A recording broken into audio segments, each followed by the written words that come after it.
આજની આ MCQ માં શું આપેલું છે તો કે ભાઈ ખાલી જગ્યા આયનનું કદ સૌથી નાનું છે. સૌથી નાનું કદ કોનું છે, કયા આયનનું છે? તો અહીંયા જોશો કે બધામાં O2 O2 અને O2 આપેલા છે. O2 એટલે કે ટોટલ ઇલેક્ટ્રોન કેટલા થઈ જાય તો કે ઇલેક્ટ્રોન તેમાંથી જાય 16 ઇલેક્ટ્રોન. એક ઓક્સિજનમાં 8 હોય તો બેમાં 16 ઇલેક્ટ્રોન હોય. તો બધામાં 16 ઇલેક્ટ્રોન કઈ છે તો કે ના, બધામાં 16 ઇલેક્ટ્રોન નથી. બધામાં ઇલેક્ટ્રોનની સંખ્યા હું લખું તો કઈ કેવી રીતે થશે, આમાં ઇલેક્ટ્રોનની સંખ્યા થઈ જશે 15, આમાં થઈ જશે 17, આમાં થઈ જશે 18 અને આમાં થઈ જશે 2 ઓછા એટલે કે 14. અને બધામાં પ્રોટોનની સંખ્યા કેટલી હશે તો કે પ્રોટોન તો સરખા હશે 16 16 16 અને 16. બરાબર. એક ઓક્સિજનમાં પ્રોટોનની સંખ્યા કેટલી હોય 8, કારણ કે 8 ઓક્સિજન 16 હોય તો આ 8 છે એ એમના પ્રોટોનની સંખ્યા હોય ને કે જેને આપણે Z પરમાણુય ક્રમાંક તરીકે ઓળખીએ છીએ. તો બે ઓક્સિજન એટલે 16 પ્રોટોન થશે. અને આ પ્રોટોન આ Z જેને જ આપણે કહેવાતું હોય છે અસરકારક કેન્દ્રીય વીજભાર. શું કહેવાય તેને? અસરકારક કેન્દ્રીય વીજભાર. Effective nucleus charge. Effective nucleus charge. હવે જેમ જેમ એ ઇફેક્ટિવ ન્યુક્લિયસ ચાર્જ અસરકારક કેન્દ્રીય વીજભાર વધુ હોય તેમ તેમ તેમાં આકર્ષણ વધારે હોય, જેથી કરીને કદ જે તે પરમાણુ કે આયનનું નાનું હોય છે. હવે અહીંયા અસરકારક કેન્દ્રીય વીજભાર તો બધામાં સમાન છે. તો પછી શું જોવાનું થાય? ઇલેક્ટ્રોનની સંખ્યા. તે ભાઈ અસરકારક કેન્દ્રીય વીજભાર વધારે હોય અને ઇલેક્ટ્રોન ઓછા હોય તો આકર્ષણ વધી જાય. આકર્ષણ શું થાય? વધી જાય. સૌથી વધારે આકર્ષણ થાય કમ્પેર ટુ કોના કરતા તો કે જ્યાં ઇલેક્ટ્રોનની સંખ્યા વધારે હોય. સૌથી ઓછા ઇલેક્ટ્રોન ક્યાં છે તો કે ડી ઓપ્શનના 14 ઇલેક્ટ્રોન અને પ્રોટોન કેટલા છે 16. તો આકર્ષણ સૌથી વધારે થશે ઇલેક્ટ્રોન અને કેન્દ્રમાં રહેલા પ્રોટોનની વચ્ચે. એ આકર્ષણના લીધે તેમનું કદ શું થશે? સંકોચાશે. એટલે કે સૌથી નાનું કદ છે એ થઈ જશે ડી ઓપ્શન O2 2+. જો આ ચારે ચારને તમને ક્રમમાં ગોઠવવાના કીધા હોય કે ભાઈ ચઢતા ક્રમમાં ગોઠવો તો સૌથી નાનું તો O2 + 2 થયું. એનાથી થોડું મોટું કયું થઈ જાય O2+. એનાથી વધારે થોડું પછી આ થઈ જાય O2- અને સૌથી વધારે કોનું થઈ જાય O2 2-. તો આ એનો ચઢતો ક્રમ થાય. પરંતુ અહીં ચઢતો ક્રમ તો નથી પૂછ્યો આપણને. સૌથી નાનું કદ છે તો એ ઓપ્શન આવશે ડી, ચોથો ઓપ્શન O2 2+. અસરકારક કેન્દ્રીય વીજભાર એ કદના એટલે કે આયન કે પરમાણુના કદ નાનાથી મોટામાં એ વસ્તુનો બહુ જ ઉપયોગ થતો હોય છે. એ વસ્તુ અસરકારક કેન્દ્રીય વીજભારના આધારે જ સોલ્વ થતું હોય છે. ચાલો જોઈએ આપણે નેક્સ્ટ MCQ. ખાલી જગ્યાની ત્રિજ્યા સૌથી વધુ છે. ત્રિજ્યા સૌથી વધારે છે એટલે કે કદ કેવું છે? મોટું છે. કદ કેવું કોનું? કદ મોટું કોનું છે? મોટું કદ કોણ ધરાવે છે આ ચારેયમાંથી એ જોવાનું થશે. તો ચારેયમાં આપણે વળી પાછું એ જોઈ લઈએ. ઇલેક્ટ્રોનની સંખ્યા તો કે ઇલેક્ટ્રોનની સંખ્યા આમાં થઈ ગઈ 10, 6 ને 4 10, 7 ને 3 10, 8 ને 2 10, 12 માંથી 2 જાય તો 10. અસરકારક કેન્દ્રીય વીજભાર એટલે કે પ્રોટોન 6, આમાંથી 7, આમાંથી 8 અને આમાંથી 12. લ્યો જ ભાઈ સૌથી કદ મોટું ક્યાં થશે તો કે જ્યાં અસરકારક કેન્દ્રીય વીજભાર ઓછો હશે. જ્યાં ઓછો કેન્દ્રીય વીજભાર હોય તો આકર્ષણ ઓછું હોય. આકર્ષણ ઓછું હોય તો કદ પ્રમાણમાં મોટું રહી ગયું હોય. એટલે ઓપ્શન આવશે એ ઓપ્શન કે જેમાં અસરકારક કેન્દ્રીય વીજભાર ઓછો છે, કારણ કે બધામાં ઇલેક્ટ્રોન તો સમાન છે. એટલા માટે અહીંયા એમનો કેન્દ્રીય ત્રિજ્યા છે સૌથી વધુ થશે, અથવા તો કહીએ કદ સૌથી મોટું થશે. તો આને પણ જો તમને ચડતા ક્રમમાં ગોઠવવાનું કીધું હોય તો સૌથી નાનું કદ તો મેગ્નેશિયમ +2 થઈ જાય, એનાથી મોટું કદ થઈ જાય O2 2-, એનાથી મોટું થઈ જાય કદ N3-, અને સૌથી મોટું કદ થઈ જાય N4-, C4-. તો આનો ચડતો ક્રમ થાય, પણ પૂછો હોય તો અહીંયા તો નથી પૂછો. ચલો એ સિવાય આગળ નેક્સ્ટ MCQ. નીચેના ઘટકો માટે કદનો યોગ્ય ક્રમ જણાવો. નીચેના ઘટકો માટે કદનો યોગ્ય ક્રમ જણાવો. હવે આપણને અહીંયા કદ કોનું વધારે કે કોનું ઓછું એવું આપણને પૂછ્યું છે. અહીંયા તમે ચારે ઓપ્શનમાં ઓબ્ઝર્વેશન કરશો કે ચારેમાં ચાર જ એવા પરમાણુ કે આયન છે કે જેને અલગ અલગ કોમ્બિનેશન થી ચાર ઓપ્શન બનાવેલા છે. ઘણી વખત એવું પણ થાય કે ચારે ચાર ઓપ્શનમાં અલગ અલગ પરમાણુ કે આયન જ હોય, તો આપણે ચારેયની ગણતરી કરવી પડે. જ્યારે અહીંયા આપણે ચારેયની ગણતરી નહીં કરવી પડે, કોઈ એકને જ કરીએ એટલે કે આ ચારને જ આપણે વ્યવસ્થિત ગોઠવીએ કે કયા ક્રમમાં હશે એટલે આપણને એકાદ ઓપ્શન મળી જાય. દાખલા તરીકે હું એ ઓપ્શનને જ લઈને વાત કરું તો ભાઈ એ ઓપ્શનમાં એલ્યુમિનિયમમાં તમે જોશો કે આ એલ્યુમિનિયમ રાખો, આ F-, આ સોડિયમ પ્લસ અને આ મેગ્નેશિયમ +2. હવે બધામાં ઇલેક્ટ્રોનની સંખ્યા અને પ્રોટોનની સંખ્યા જોઈએ તો ઇલેક્ટ્રોનની સંખ્યા મેગ્નેશિયમ +2 એટલે એ થઈ ગયા 10, સોડિયમ +10, F- 9 અને એલ્યુમિનિયમ 13. પછી ભાઈ એલ્યુમિનિયમ 13 છે આ તો થઈ ગયા 10. પ્રોટોનની સંખ્યા આમાં થાય 12, આમાં થાય 11, આમાં 9 અને આમાં 13. જી આ રીતે થાય. તો તમે જોશો કે સૌથી વધારે અસરકારક કેન્દ્રીય વીજભાર એટલે કે પ્રોટોન અને ઇલેક્ટ્રોનનો તફાવત વધારે ક્યાં છે? 10 અને 12 એટલે કે 2 નો તફાવત થયો, અહીંયા 1 નો તફાવત થયો, અહીંયા પણ 1 નો તફાવત થયો, અહીંયા 2 નો તફાવત થાય છે એટલે સૌથી નાનું કદ તો કોણ બની રહેશે? તો કે Mg+2 સૌથી નાનું કદ થશે, કારણ કે ત્યાં તફાવત વધારે છે, કેન્દ્રીય વીજભાર વધુ છે, આકર્ષણ વધારે, કદ નાનું. હવે આ બંનેનો તફાવત જોશો તો સરખો થાય છે, કારણ કે બંનેમાં એક એકનો જ તફાવત છે.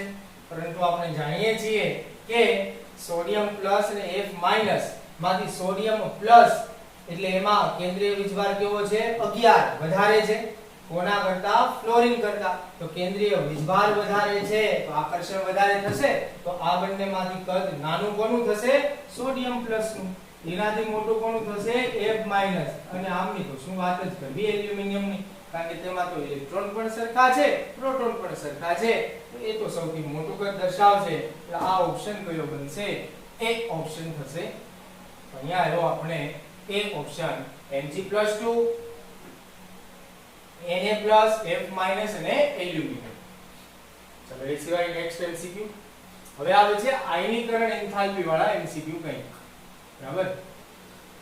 કારણ કે તત્વમાંથી બે ઇલેક્ટ્રોન ક્રમશઃ દૂર કરવા. હવે ઇલેક્ટ્રોન દૂર કરવા માટે આપવી પડતી ઊર્જાને, આપવી પડતી ન્યૂનતમ ઊર્જાને આયનીકરણ એન્થાલ્પી, આયનીકરણ ઊર્જા કહે છે.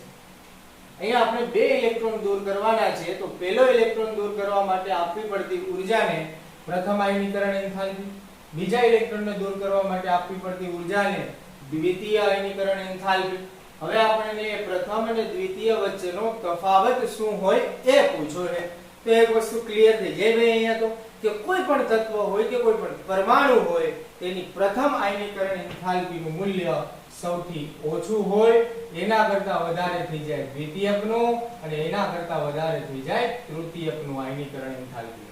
અને આમ કોઈ પણ તત્વના ત્રણ જ આયનીકરણ એન્થાલ્પીના મૂલ્ય હોય છે, પ્રથમ, દ્વિતીય અને તૃતીય, અને તેનો કોઈ પણ પરમાણુ કે તત્વનો આયનીકરણ એન્થાલ્પીનો ક્રમ પ્રથમ, દ્વિતીય અને તૃતીય જ હોય છે. એટલે કે તૃતીયનો સૌથી વધારે, એનાથી ઓછો દ્વિતીયનો અને એનાથી ઓછો પ્રથમનો. શા માટે?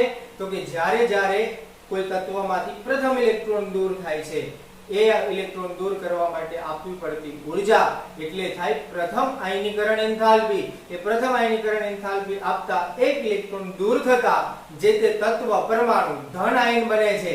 ધન આયન છે એ કદ પ્રમાણમાં કેવું દર્શાવે? નાનું. એટલે થોડું કદ છે સંકોચાય, થોડું કદ છે એ શું થાય સંકોચાઈ જાય. દાખલા તરીકે હું અહીંયા તમને વાત કરું કે ભાઈ કોઈ એક એમ કરીને ધાતુ છે, હવે એમાંથી એક ઇલેક્ટ્રોન દૂર થાય એટલે તેનું કદ શું થઈ જાય નાનું થઈ જાય m+ એટલે એક ઇલેક્ટ્રોન દૂર થવો એટલે તે m+ થઈ જાય. હજી એમાંથી બે ઇલેક્ટ્રોન દૂર થાય તો m+2 થઈ જાય તો કદ હજુ નાનું થઈ જાય.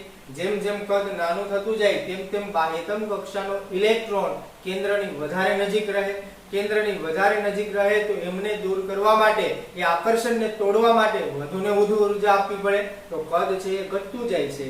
આયનીકરણ એન્થાલ્પી એટલા માટે વધતી હોય છે. નાના કદમાંથી ઇલેક્ટ્રોનને દૂર કરવા માટે વધુ આયનીકરણ એન્થાલ્પી આપવી પડતી હોય છે, જેથી કરીને આયનીકરણ એન્થાલ્પીનો ક્રમ બધા કોઈ તત્વ માટે આ જ બનતો હોય છે. તૃતીય સૌથી વધારે, એનાથી ઓછો દ્વિતીય અને સૌથી ઓછો પ્રાથમિક. અહીંયા તો આન્સર આવશે એ ઓપ્શન, પેલો એ ઓપ્શન. એ સિવાય નેક્સ્ટ એમસીક્યુ, લિથિયમની પ્રથમ આયનીકરણ એન્થાલ્પી એ ખાલી જગ્યા છે. એટલે જે લિથિયમની પ્રથમ આયનીકરણ એન્થાલ્પી ખાલી જગ્યા છે. લિથિયમ છે તે પરમાણુ ક્રમાંક દર્શાવે 3. હવે બીજા એમની સાથે કમ્પેરિઝનમાં કોણ છે તો કે બેરિલિયમ નંબર 4, સોડિયમ નંબર 11 અને ફ્લોરિન કે નંબર 9. હવે આપણને પૂછે છે કે શું વસ્તુ હોય છે. આપણે એક વસ્તુ એ પણ યાદ રાખવાની છે કે આવર્ત કોષ્ટકમાં ડાબીથી જમણી તરફ જઈએ તેમ આયનીકરણ એન્થાલ્પી વધે છે, કારણ કે ડાબીથી જમણી તરફ જતા પરમાણુય કદ ઘટે, આયનીકરણ એન્થાલ્પી વધે. જી કદ નાનું હોય આયનીકરણ એન્થાલ્પી વધારે હોય એટલે વધતી હોય છે. તો સૌથી વધારે તો ફ્લોરિનની થાય. તો ફ્લોરિનની બાબતમાં તો શું કીધું છે કે લિથિયમની ફ્લોરિન જેટલી હોય. ચલ ભાઈ ખોટું, ફ્લોરિન અને લિથિયમની થોડીને સમાન હોય. લિથિયમ છે આ છેડે આવેલું છે ડાબી બાજુ, ફ્લોરિન છે જમણી બાજુ આવેલું, સમાન થોડા હોય. એ સિવાય સોડિયમનું શું કે સોડિયમ જેટલી તો એ પણ ન થાય, કારણ કે લિથિયમ અને સોડિયમ છે એક જ સમૂહમાં છે. અને સમૂહની વાત કરી દઉં તો એવું થાય કે સમૂહમાં ઉપરથી નીચેની તરફ જતા આયનીકરણ એન્થાલ્પી ઘટે છે. આવર્તમાં વધે, સમૂહમાં ઘટે. શા માટે? સમૂહમાં ઉપરથી નીચેની તરફ જતા કદ વધે. કદ વધે એટલે કેન્દ્રથી ઇલેક્ટ્રોન દૂર થાય, આકર્ષણ ઓછું થાય, દૂર કરવા માટે ઓછી ઊર્જા આપવી પડે, આયનીકરણ ઊર્જા આયનીકરણ એન્થાલ્પી ઘટે. તો સોડિયમ જેટલી હોય તો એ વાત પણ ખોટી બનશે.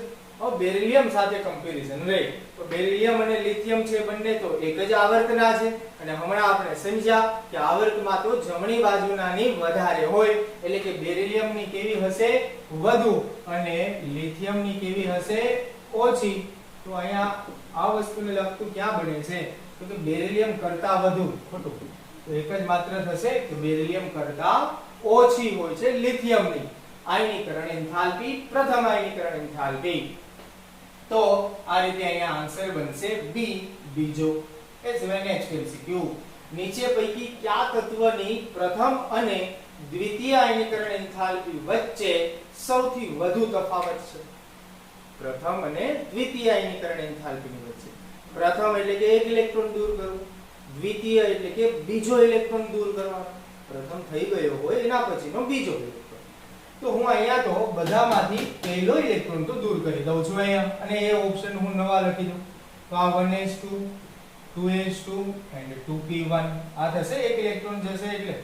જ્યારે બી ઓપ્શનમાંથી એક ઇલેક્ટ્રોન કાઢશું તો એ થઈ જશે 1s2 2s2 2p6 જોઈ.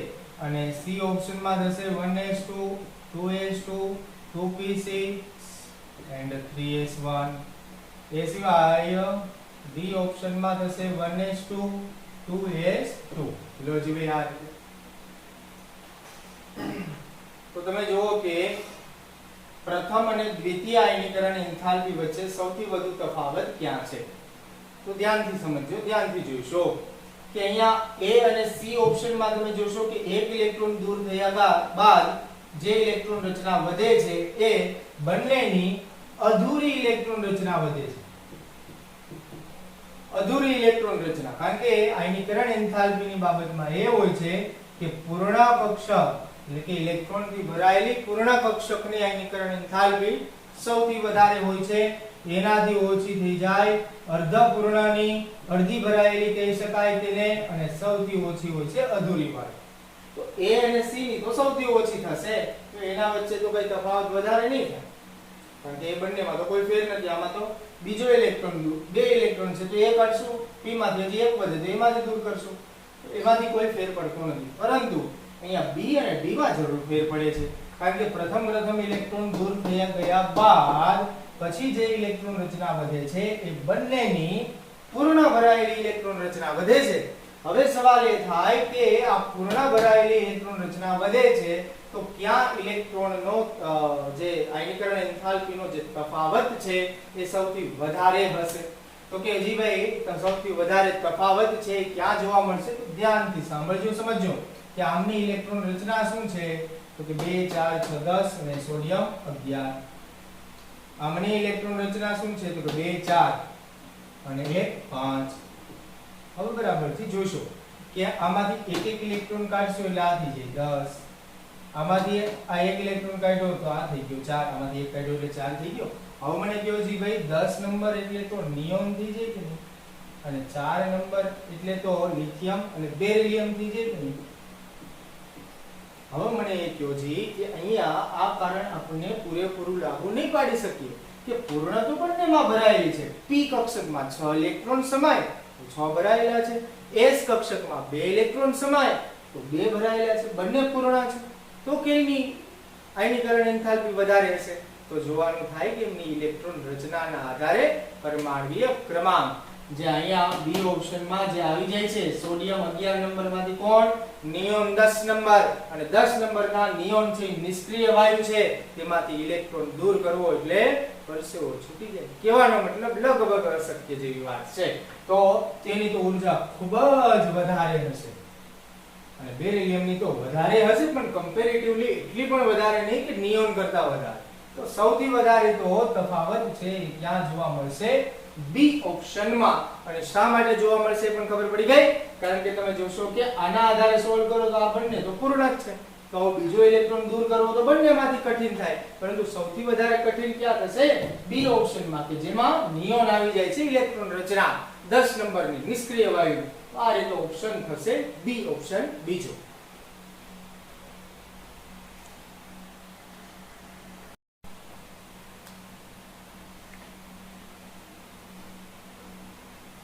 અહીં આ MCQ માં શું આપેલું છે?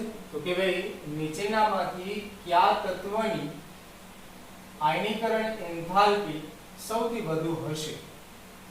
આયનીકરણ એન્થાલ્પી આપણે જાણીએ છીએ કે કોઈ પણ તત્વ કે પરમાણુ બાહ્યતમ કક્ષામાં રહેલા ઇલેક્ટ્રોનને દૂર કરવા માટે આપવી પડતી ઓછામાં ઓછી એટલે કે ન્યૂનતમ ઊર્જાને આયનીકરણ એન્થાલ્પી તરીકે ઓળખીએ છીએ. અહીંયા જોઈએ હવે બોરોન, કાર્બન, નાઇટ્રોજન અને ઓક્સિજન. તો આપણે સરળતાથી જોઈએ તો આયનીકરણ એન્થાલ્પી જો મોટા પ્રમાણમાં વાત કરીએ તો કંઈક આ રીતે હોય.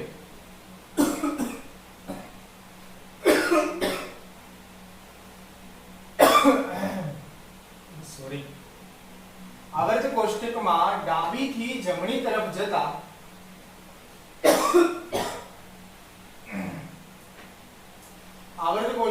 ડાબીથી જમણી તરફ જતા આયનીકરણ એન્થાલ્પી વધે છે. તો બોરોન, કાર્બન, નાઇટ્રોજન, ઓક્સિજન. તો બોરોન નંબર 5 હોય, આ નંબર 6, આ 7 અને આ 8. તો સૌથી વધારે ઓક્સિજન, એનાથી ઓછી નાઇટ્રોજન, એનાથી ઓછી કાર્બન અને સૌથી ઓછી બોરોનની થવી જોઈએ, પરંતુ થતી નથી. શા માટે? તો કે અપવાદ. અપવાદ શું છે? તો એના માટે ઇલેક્ટ્રોન રચના લખવી પડશે કે ભાઈ આમની ઇલેક્ટ્રોન રચના થઈ જાય 1s2 2s2 2p1. આમની થઈ જાય 1s2 2s2 2p2. નાઇટ્રોજનની થઈ જાય 1s2 2s2 and 2p3. અને આ થઈ જશે 1s2 2s2 and 2p4.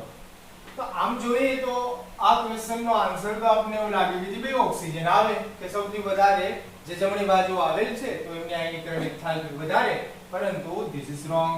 આ રીતે તો થતું નથી. તો શું છે જી ભાઈ? તો બરાબરથી જોશો કે આપણને ખબર છે કે આયનીકરણ એન્થાલ્પી વખતે આ ત્રણ વસ્તુ જોવાની હોય: પૂર્ણ ભરાયેલી, અર્ધ પૂર્ણ ભરાયેલી અને અધૂરી કક્ષકો. સૌથી વધારે આયનીકરણ એન્થાલ્પી કોની હોય છે? પૂર્ણ ભરાયેલી. દાખલા તરીકે S કક્ષકમાં 2 ઇલેક્ટ્રોન એટલે પૂર્ણ કહેવાય, કારણ કે S કક્ષક એક જ પ્રકારની હોય અને એમાં 2 ઇલેક્ટ્રોન એટલે પૂર્ણ ભરાયેલી કહેવાય. એ સિવાય P કક્ષક કે જેમાં 6 ઇલેક્ટ્રોન હોય તો પૂર્ણ ભરાયેલી. D કક્ષકમાં 10 ઇલેક્ટ્રોન હોય તો પૂર્ણ ભરાયેલી કહેવાય. અર્ધ પૂર્ણ કોને કહેવાય? તો કે S કક્ષકમાં 1 ઇલેક્ટ્રોન, P કક્ષકમાં 3 ઇલેક્ટ્રોન અને D કક્ષકમાં 5 ઇલેક્ટ્રોન, તો એ અર્ધ પૂર્ણ ભરાયેલી કહેવાય. અને આની સિવાયના જો કાઈ S, P કે D કક્ષકમાં ભરાયેલા હોય ઇલેક્ટ્રોન તો એ બધાને અધૂરી ભરાયેલી કહેવાય. તો અહીંયા તમે જોવો તો આ 1 એટલે કે P કક્ષકમાં 1 છે તો એ અધૂરી કહેવાશે, આ અધૂરી ભરાયેલી જ કહેવાશે. પછી આમાં પણ P કક્ષકમાં 2 ઇલેક્ટ્રોન, તો P કક્ષકમાં કાં તો 3 હોય અને કાં તો 6 હોય તો અર્ધપૂર્ણ કે પૂર્ણ કહેવાય. નાઇટ્રોજનમાં 2p3, યસ જી ભાઈ 3 એટલે શું થઈ જાય? અર્ધપૂર્ણ. અને 2p4 તો એ વળી પાછી અધૂરી. જી તો આ રીતે અર્ધપૂર્ણ ભરાયેલી એવી નાઇટ્રોજનનું આયનીકરણ એન્થાલ્પી સૌથી વધારે હોય. એટલે જો આ ચારેયનો ક્રમ લખવો હોય તો એ કંઈક આ રીતે લખી શકીએ: બોરોન, કાર્બન, ઓક્સિજન અને સૌથી વધારે નાઇટ્રોજન. આ ક્રમ સાચો થાય અને અહીંયા આન્સર આવશે સી ઓપ્શન, નાઇટ્રોજન, કે જેમાં જે ઇલેક્ટ્રોન છે બાહ્યતમ કક્ષાના એ પૂર્ણ ભરાયેલ, અર્ધપૂર્ણ ભરાયેલ એવા P કક્ષકમાં આવેલ છે, જેથી તેમાંથી ઇલેક્ટ્રોન દૂર કરવા માટે સૌથી વધુ ઊર્જા આપવી પડે, એટલે કે સૌથી વધુ આયનીકરણ એન્થાલ્પી હોય. નેક્સ્ટ એમસીક્યુ જો બીજા આવર્તના બીજો આવર્ત કીધો છે. બીજો આવર્ત આપણને ખબર છે કે લિથિયમ થી નિયોન સુધીનો હોય, 3 થી 10. બીજો આવર્ત, બીજા આવર્તના તત્વો માટે આયનીકરણ એન્થાલ્પી વિરુદ્ધ પરમાણુ ક્રમાંક, આયનીકરણ એન્થાલ્પી ડેલ્ટા H વિરુદ્ધ Z પરમાણુ ક્રમાંક નો કયો યોગ્ય આલેખ છે? એટલે આલેખ કયો સાચો છે એ આપણને કીધું. હવે આપણને જોઈએ કે એક વસ્તુ ખબર છે, હમણાં આપણે વાત કરી એ મુજબ કે ડાબીથી જમણી બાજુ જઈએ તેમ આયનીકરણ એન્થાલ્પી વધે છે અને આયનીકરણ એન્થાલ્પી પણ વધે છે ડેલ્ટા H, અને ડાબીથી જમણી તરફ જઈએ તેમ પરમાણુ ક્રમાંક પણ શું થાય? વધે છે. તો બંને વધતા હોય છે, જમણી ડાબીથી જમણી બાજુ જઈએ, કારણ કે આવર્તમાં જોવાનું કીધું છે. તો બંને વધે છે એટલે કે બંને સાથોસાથ વધતા હોય. તો વધતા હોય એવો તો આ એક જ આલેખ છે. આ ઘટતો છે, આ ઘટતો છે, આ પણ ઘટતો છે, એ તો એકઈ ન આવે. વેરી સિમ્પલ થઈ ગયો આન્સર. પરંતુ જો આપણને આ વસ્તુ ખ્યાલ ન હોય કે ડાબીથી જમણી તરફ જતા આયનીકરણ એન્થાલ્પી વધે, પરમાણુ ક્રમાંક પણ વધે, આ કોમ્બિનેશન ખબર ન હોય અને જો આપણને એ ખબર ન હોય કે આ વધતો કે આ ઘટતો ગ્રાફ દર્શાવે છે તો થોડો અઘરો બની જાય, લગભગ સોલ્વ પણ ન થાય. પણ આપણે તો જાણીએ છીએ કે ડાબીથી જમણી તરફ જતા ડેલ્ટા H અને Z બંને વધે, તો વધતો આલેખ છે એ તો આ રીતે થાય. કારણ કે આમાં તમે આલેખમાં ઢાળ દોરો તો આમનો બંનેનો ઢાળ છે વધતો થાય. તો આ રીતે છે. અને બીજી એક વસ્તુ એ પણ જો કે વધતો આલેખ એટલે માની લ્યો કે આ ડી ઓપ્શન જે આ છે એમના બદલે ડી ઓપ્શન જો એ તમને આ આપેલો હોય, સપોઝ કરીએ ભાઈ આ રીતે પણ આવી શકે, માની લ્યો કે જે આ રીતે આવેલો એટલે કે સીધે સીધો આલેખ આવેલો, તો આ પણ વધારો જ દર્શાવે છે.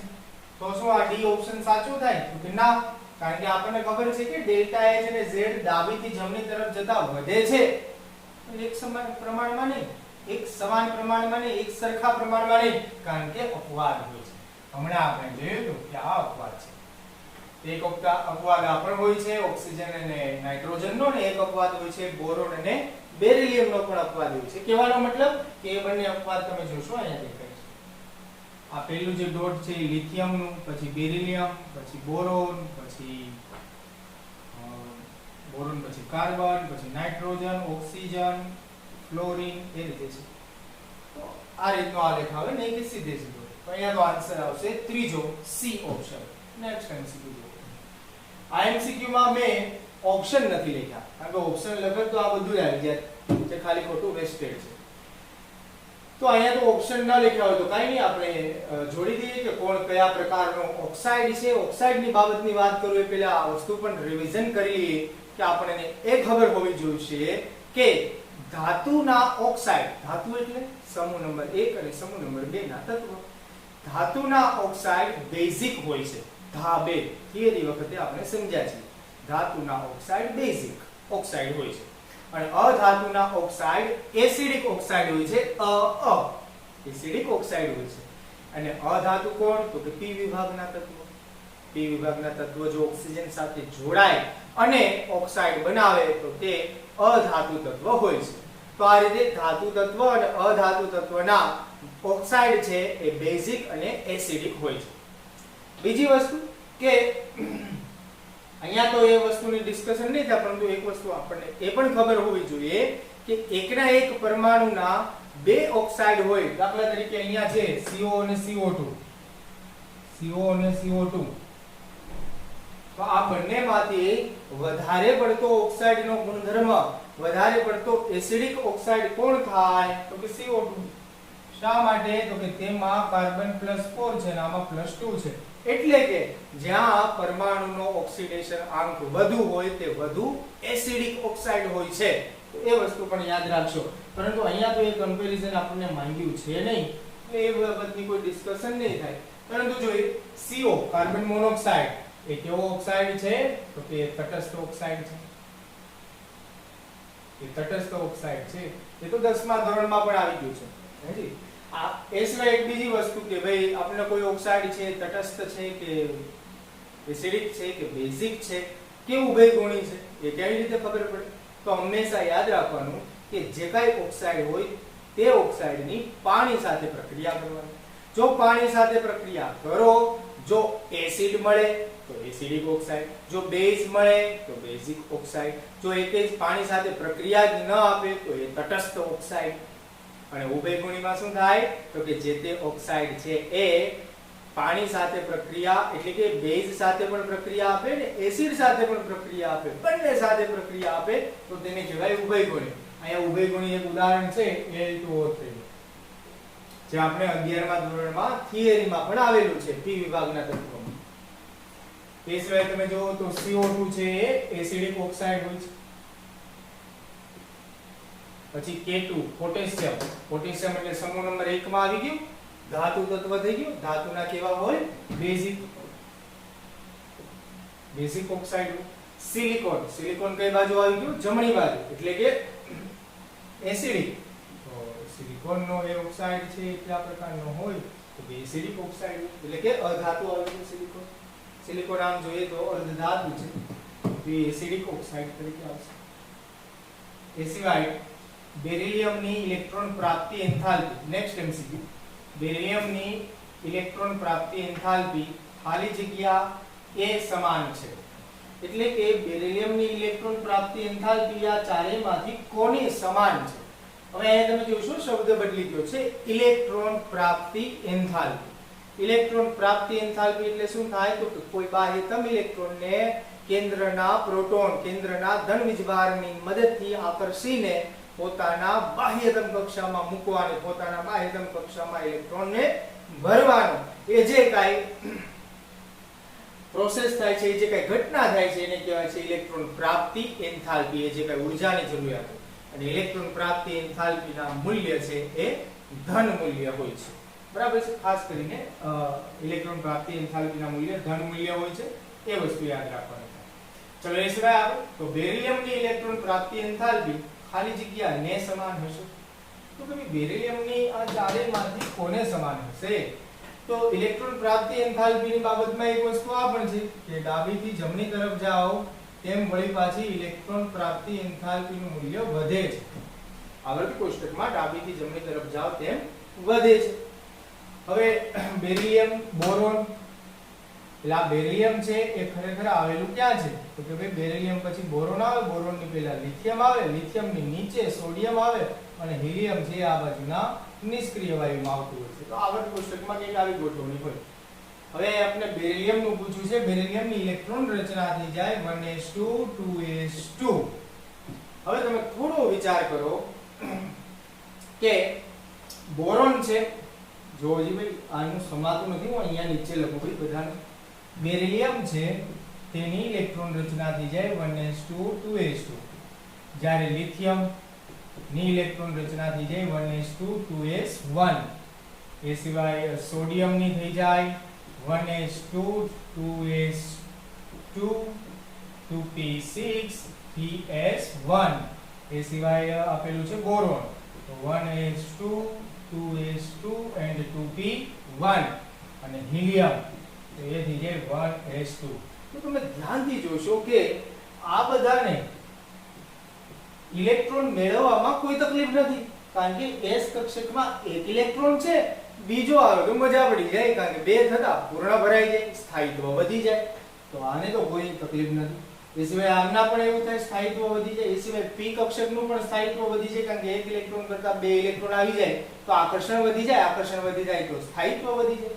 પરંતુ હિલિયમમાં શું થાય છે? તો કે 1s2 ઓલરેડી તે પોતે સ્થાયી છે જ, અને એ જ રીતે બેરિલિયમમાં પણ 2s2 ઓલરેડી પોતે સ્થાયી છે જ, પરંતુ તેમ છતાં ઇલેક્ટ્રોન મેળવવાનો થાય તો આ બંનેના દુઃખ છે એ સમાન થાય કે ન થાય? બેરિલિયમ અને હિલિયમના દુઃખ સમાન થાય કે નહીં? કે બંને ઓલરેડી પોતે સ્થાયી છે જ, તેમ છતાં ઇલેક્ટ્રોન મેળવવો પડે. એટલે કહી શકાય કે એક્ઝેક્ટ ઇલેક્ટ્રોન પ્રાપ્તિ એન્થાલ્પી એ બંનેની સમાન ન હોય, પરંતુ હા લગભગ એ બંનેની ઇલેક્ટ્રોન પ્રાપ્તિ એન્થાલ્પી સમાન હોય છે. કોની કોની? તો કે બેરિલિયમની અને તેની સાથેના હિલિયમની. તો ઓપ્શન આવે એ ઓપ્શન હિલિયમ. તો આ રીતે તમને સોલ્વ કરવાનો થશે. એ સિવાય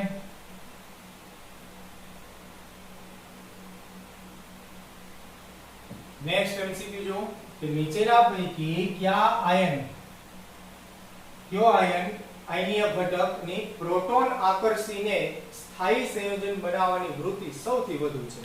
એટલે કે કોણ સરળતાથી પ્રોટોન આકર્ષે અને કોણ વધુ ને વધુ આકર્ષી શકે? પ્રોટોન. હવે H+ પ્રોટોન એટલે પોતે કેવું હોય? એસિડ હોય. તો એસિડને આકર્ષે કોણ? તો કે બેઝ. તો આમાંથી બેઝ કોણ છે? તો જોઈએ. આને આપણે પ્રોટોન આપીએ તો આમ શું બની જાય? H2S. આને પ્રોટોન આપીએ તો શું થઈ જાય? NH3. આને આપીએ તો આ HF. આને આપીએ તો આ HI. તો તમે જો આ બધા તો એસિડિક છે કે નહીં? H2S, HF, HI એ બધા કેવા છે? એસિડિક છે, વધુ ને વધુ. જ્યારે એકમાત્ર વધુ ને વધુ બેઝ કોણ બનતું હોય છે? NH3. અને NH3 છે એ વધુ ને વધુ બેઝ બનતો હોય છે, અને એ વધુ ને વધુ બેઝ બનતો હોવાથી તે સરળતાથી એસિડ સાથે જોડાય, H+ સાથે જોડાય અને સૌથી ઝડપથી સ્થાયી આયનીય ઘટક છે એ NH2- હોય છે કે જે પ્રોટોનને પોતાની તરફ આકર્ષવા માંગતો હોય છે અને તે સ્થાયી બનવા માંગતો હોય છે બેઝ તરીકે. તો આ રીતે આન્સર આવશે B NH2- કે જે પ્રોટોન સરળતાથી આકર્ષશે.